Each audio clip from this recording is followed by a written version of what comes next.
여러분 안녕하십니까? 권순환입니다.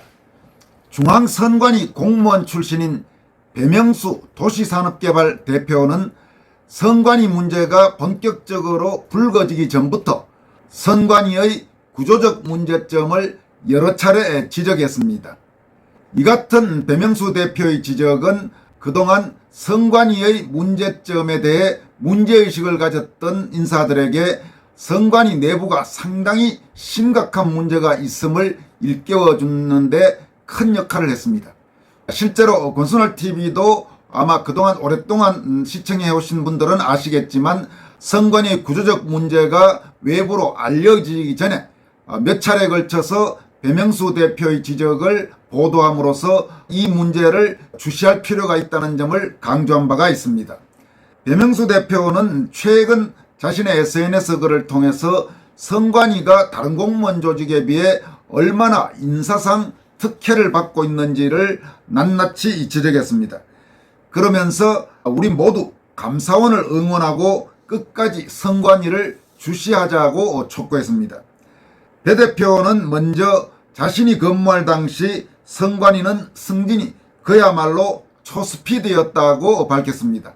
선관위의 이런 인사상 초스피드 승진은 지금도 별로 달라진 것 같지 않습니다.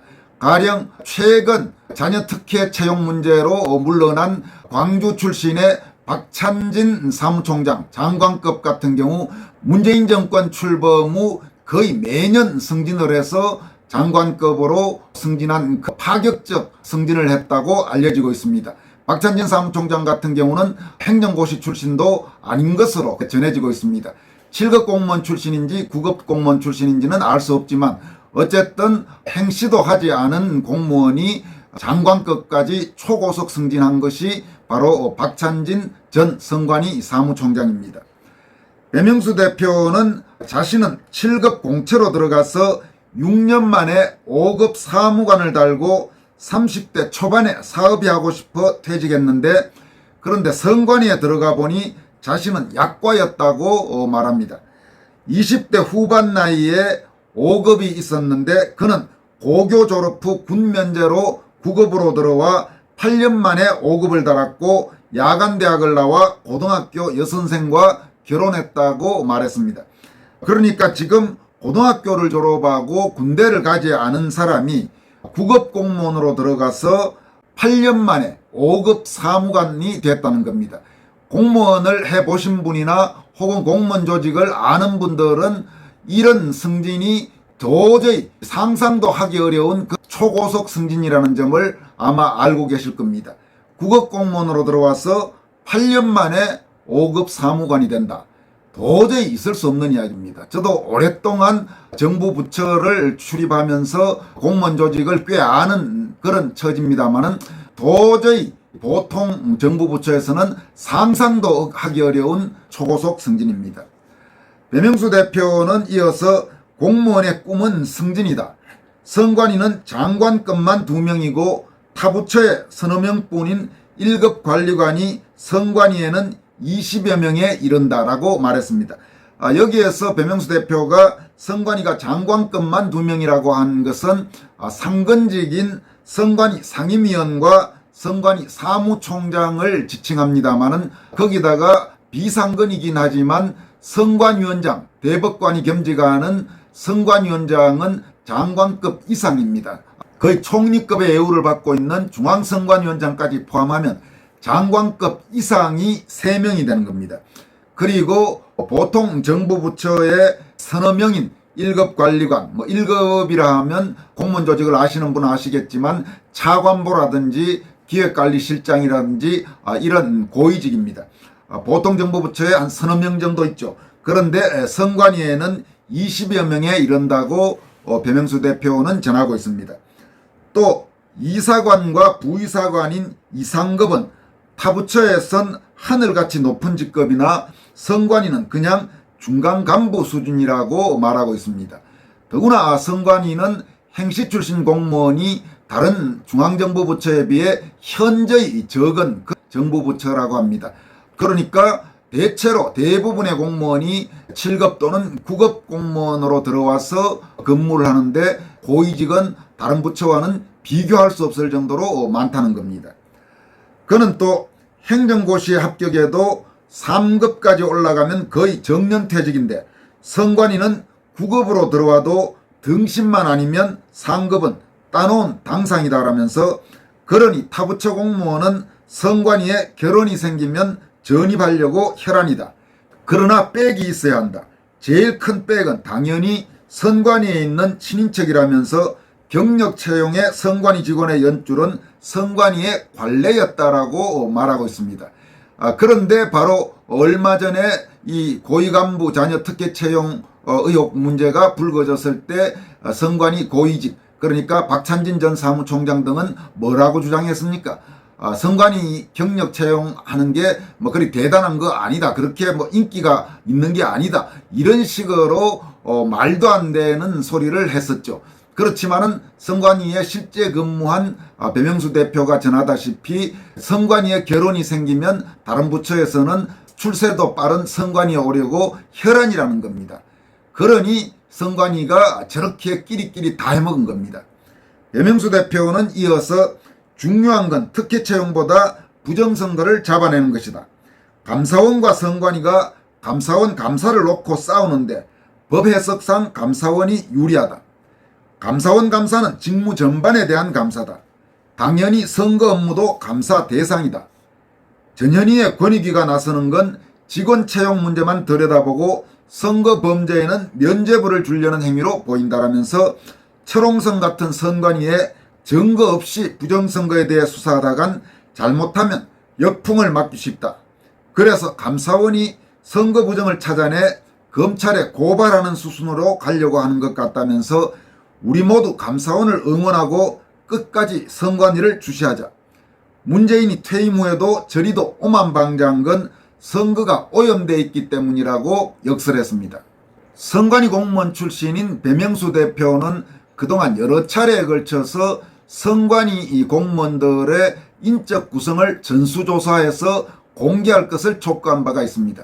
특히 구체적으로 지역적인 분포를 조사해서 공개해야 한다고 말하고 있습니다.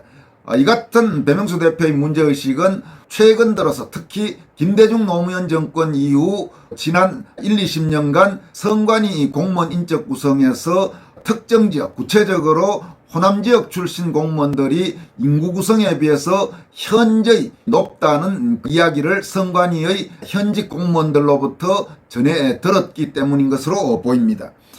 이와 관련해 배명수 대표는 최근 또 다른 글에서 문재인은 왜 겁없이 미친놈처럼 영원한 권력자처럼 마구마구 잡아넣으며 좌파 일변도로 했을까라면서 호남 향후에 같은 중앙선관위가 뒤에 있었기 때문이다 라고 의미심장한 코멘트를 남기기도 했습니다. 이어서 살펴볼 내용은 언론인인 허정구 전 한국경제신문 논설위원이 최근 선관위 문제와 관련해서 자신의 SNS에 쓴 장작불을 피워줘도 밥을 짓지 못한다면 이라는 제목의 글입니다. 허정구 전 논설위원은 이 글에서 중앙선관위가 장작불 위에 올라탔다. 전산망이 북으로부터 수만 번 해킹을 당해도 그런 줄도 모르고 간부들이 자녀와 친인척을 특혜 채용한 덕분에 활활 타오르는 장작불 위에 엉덩이를 올려놓고 있다라고 시작했습니다. 이어서 3천여 명의 임직원이 1년에 8천억 원의 예산을 쓰는 집단, 선거가 없는 해에는 뭘 하면서 소일하는지 궁금하기까지 하다.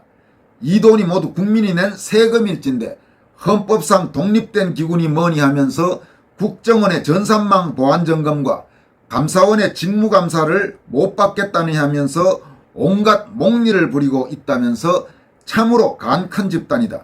세금을 내는 국민을 주인으로 모셔야 할 머슴들이 국민을 하인 취급해도 이보다 더할 수가 있으랴. 도끼자루 썩는 줄 모르는 태평천국이 천세만세 이어질 줄 알았더냐라고 선관위를 질타했습니다. 그는 또 천만의 말씀, 하늘이 쳐놓은 거물은 섬기기 이를 데 없으나 소소한 잡범 하나 빠져나가지 못하는 법이라면서 선관위 사람들은 전산망 해킹과 자녀 특혜 채용만 마무리 짓고 오늘의 위기 상황을 모면하고 싶겠지만 어림없는 소리다. 배춧잎 투표지 석 장과 화살표 투표지 한 장이 있지 않나. 이 넉 장의 투표지는 문재인 정권에서 치러진 선거의 모든 것을 말해주고 있다. 그럼에도 하늘이 쳐둔 그물망을 빠져나가겠다고 라고 목소리를 높였습니다. 허정구 전 논설위원은 또 선관위를 향한 민심의 분노는 이미 폭발 직전의 단계로 치닫고 있다. 불길을 끄는 방법은 딱 하나뿐이다. 넉 장의 투표지에 대해 국민 모두가 납득할 수 있게 증명하거나 여차여차해서 부정선거를 저질렀노라고 자백하는 길뿐이다라면서 아마도 후자가 훨씬 접근하기 쉬운 방법일 것이다. 전자를 증명하려면 온갖 물리화학 법칙을 동원하더라도 증명이 불가능하므로 라면서 일침을 가했습니다. 그는 또 넉 장의 투표지는 국민 주권이 얼마나 처참하게 유린당했는지를 보여주는 생생한 증거물이다 라면서 이 넉 장의 투표지가 있는 한 선관위를 향한 분노의 불길은 결코 꺼지지 않을 것이라고 강조했습니다. 허정구 전 논설위원은 마지막으로 윤석열 대통령과 한동훈 법무장관, 이원석 검찰총장에 대해서 경고의 메시지를 남겼습니다. 그는 선관위 못지않게 무책임한 인물이 있다. 윤석열, 한동훈, 이원석 3인 국민의 주권이 유린당했다는 하소연이 있다면 마땅히 이를 밝혀야 할 책임 있는 자리에 있건만 집권 2년차가 되도록 남의 일인 양 팔짱을 끼고 불구경만 하고 있다. 이 역시 불가사의한 일이다. 그렇게 눈과 귀가 어둡고 용기와 결단이 없어서야 무엇을 고치고 무엇을 바로 세우겠는가라면서 장작불을 활활 피워줘도 밥을 짓지 못한다면 기다리는 것은 굶어 죽는 일뿐이라고 역설했습니다. 지금까지 중앙선관위 공무원 출신인 배명수 도시산업개발대표와 언론인인 허정구 전 환경논설위원의 글을 여러분들에게 소개해드렸습니다.